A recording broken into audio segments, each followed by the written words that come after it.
चलिए और आगे बढ़ेंगे। बात चौथी और आखिरी खबर की करेंगे। दरअसल उत्तर प्रदेश विधानसभा चुनाव 2027 को लेकर सभी राजनीतिक दलों ने अपनी तैयारियां शुरू कर दी हैं। बहुजन समाज पार्टी भी प्रदेश में अपनी पकड़ मजबूत करने के लिए सक्रिय हो गई। पार्टी ने हर जिले में रोड शो और जनसभाओं का आयोजन करने की रणनीति बनाई, जिसका नेतृत्व पार्टी के मुख्य राष्ट्रीय समन्वयक और मायावती के भतीजे आकाश आनंद करेंगे। जानकारी के अनुसार आकाश आनंद फरवरी के आखिरी या मार्च के पहले सप्ताह से यूपी के सभी 75 जिलों में रैली और सभाओं के लिए निकलेंगे। इस दौरान वे पार्टी कार्यकर्ताओं के साथ बैठक करेंगे, आम लोगों से संवाद करेंगे और संगठन को मजबूत बनाएंगे। साथ ही अन्य दलों के बड़े नेताओं को बसपा की सदस्यता दिलाने की योजना भी बनाई जा रही है। पार्टी स्तर पर इसकी तैयारियां गुपचुप तरीके से चल रही हैं।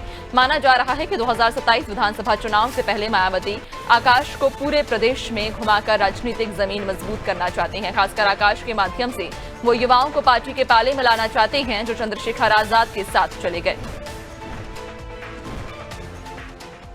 ज्यादा जानकारी लेंगे, सहयोगी जया हमारे साथ जुड़ गई हैं। जया, यूपी विधानसभा चुनाव 2027 की तैयारी अभी से ही बसपा ने शुरू कर दी है।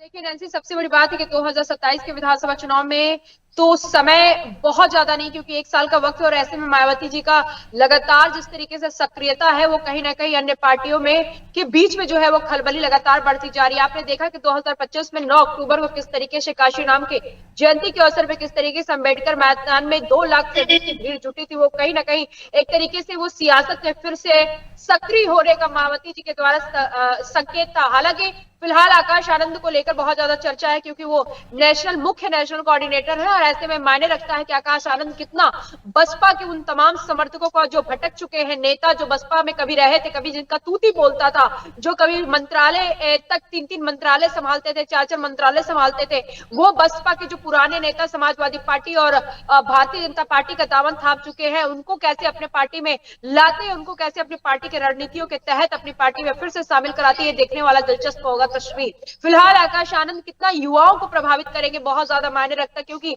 आकाश आनंद को किस तरीके से मायावती जी ने किस तरीके से 2024 में लोकसभा चुनाव के दौरान हमें याद करना होगा, सीतापुर लोकसभा सीट पर कैसे आकाश आनंद ने भारतीय जनता पार्टी के विरुद्ध में कितना तीखा बयान दिया था, जिसको बेरोजगारी, महंगाई और कई मुद्दों को लेकर हमलावर। बिल्कुल जया, और चूंकि तैयारियां युद्ध स्तर पर चल रही हैं और ये देखना लाजमी होगा कि आखिरकार इन तैयारियों का परिणाम क्या होता है। बहुत शुक्रिया आपका जानकारी साझा करने के लिए।